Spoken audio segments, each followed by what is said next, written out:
Well, it's been quite a few years since the last Expendables movie, and we never thought we'd get another one. But sure enough, it's time. Is it good? No, let's review it.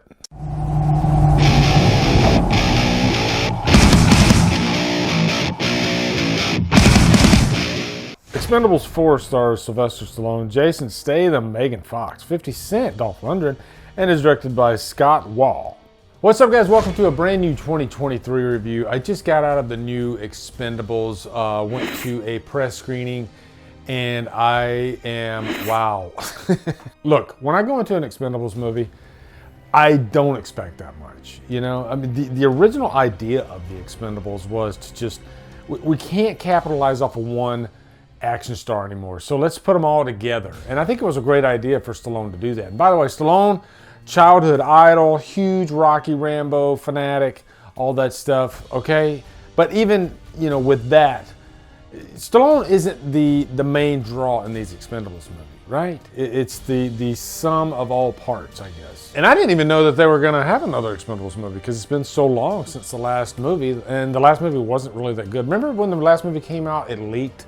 Like a DVD copy that leaked like a week before, and it just kind of ruined the box office. So I guess the test was, let's release one without it there being a leak, and let's see how it does. And it's, you still have to have a good movie, okay? This movie's not good at all. And I did go in with, you know, lowest expectations, but I still am shocked by how bad this movie was. And I'll say this right now, this is probably the worst Expendables movie.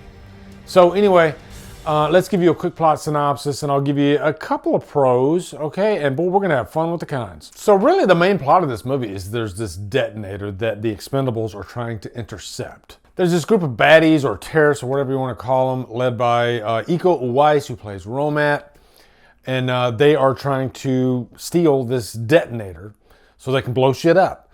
And so the Expendables try to come in and I guess beat them to the punch to protect the detonator. I don't know. But really the whole point of this movie and any Expendables movie, you don't really care about what the mission of the team is, because there's really no emotional weight to the actual mission and really the story in general. It's just dumb, fun action. That's what it is, okay?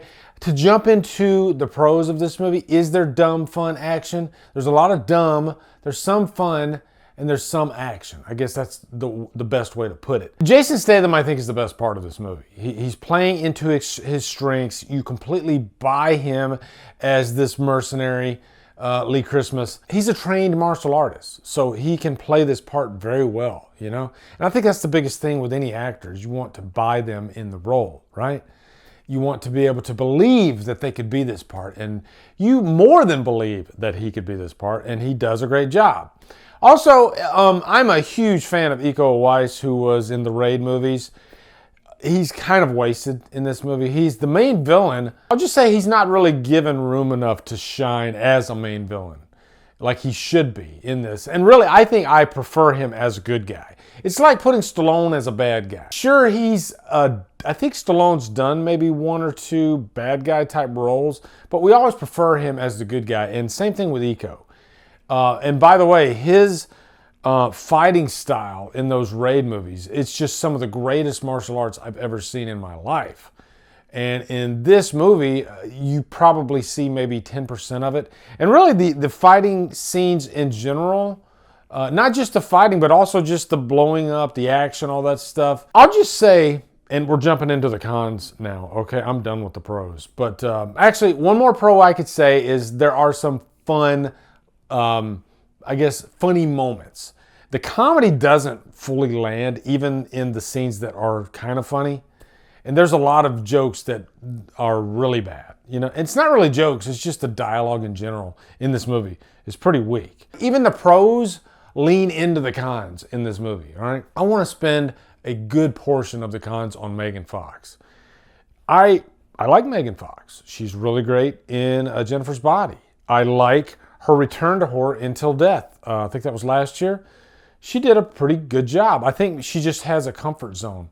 She is so out of place in this movie. Without going into any spoilers, I will say she does take on a leadership role, and this is the worst casting choice I have ever seen in a movie in my entire life. It's gotta be. It's gotta be. I'm talking about just casting choice, okay? I'm not talking about acting. She acts like Megan Fox in pretty much every movie, all right? You give her a good script, she can run with it. But wow. Let me just give you an example, okay? She's supposed to be the leader of this crew. You want to buy that she can handle a mission, to be able to give out instruction, and to be commanding. And she seems so out of place in this role. If she did any kind of like training behind the scenes to prepare herself for this role to be pretty much like a military leader, I would be shocked. And then not just that, but also the story itself, she walks right into an ambush. Like they set everything up. It's almost like out of a MacGruber movie. They set everything up. They're going to go into this mission. And as soon as they get there, because of her leadership, they end up going right into an ambush. And right before that, she's talking about, hey, this time it's going to be a woman leading the crew, okay? Hear me roar and watch how I kick ass. But she doesn't kick ass at all. She's the laughing stock. And I was rolling. I was like, I can't believe they wrote this character this way and they cast Megan Fox as the character. You know, a laundry list of great young actresses that you could probably afford. You know, you're not going to get Charlize Theron in this role, but Megan Fox, wow. No, she's not really good in an action role. Also, every Expendable has their own like bag of tricks, I guess, that they bring to the table. Could be a fighting style, could be one's be really good with knives, one could be really good with guns. Megan Fox, she does like 2 fight scenes. One of them is when she's fighting with her boyfriend, Jason Statham, in the movie. She's got one move, right? She's got that move where she scissors the guy's head and then she does that freaking windmill thing that it seems like they got every woman doing in action movies these days. She does that twice in the movie. That's it. And one of the other big cons about this movie is the visual effects, the green screen. It is so apparent that they are shooting most of this movie on a sound stage. And I got no problem with sound stages, but you still need to try to make it look real. And oh boy, especially when they do like the close-ups of the faces, you could clearly tell that they're shooting in front of a green screen. You know, the big action set piece, by the way, half this movie takes place on a boat. And it's clearly a green screen behind them. As much as I don't like a lot of the Expendables movies, at least the first movie seemed like it was on location, right? And that just adds so much more weight and just makes it more epic, I guess. But this one, it felt so confined because of the limitations. I would swear that this would be the lowest budgeted Expendables movie out there. You know, if I had to put money on it, I might be wrong, but it felt like it. God, this movie's stupid. 2 hours lost, Jesus. 2 hours lost, people. But I will say, this is one of those movies that's so bad that at least you can kind of laugh at it, right? Like I wasn't bored, okay? But yeah, man, this was easily the worst Expendables movie. And the reason I'm not mentioning like any other actors in this movie like Dolph Lundgren is because the script is so bad and these characters just don't really do anything. But if you go see Expendables 4, let me know what you guys think in the comments. Looking forward to hearing them. Also, be sure to come over to Killer Flicks where we talk horror all day and every day. And on Fridays, we do Free Fire Fridays. Follow me at Drumdums on all my socials. Support me on Patreon. Buy me a coffee. And guys, thank you so much for watching. Have a great day. Drumdum out.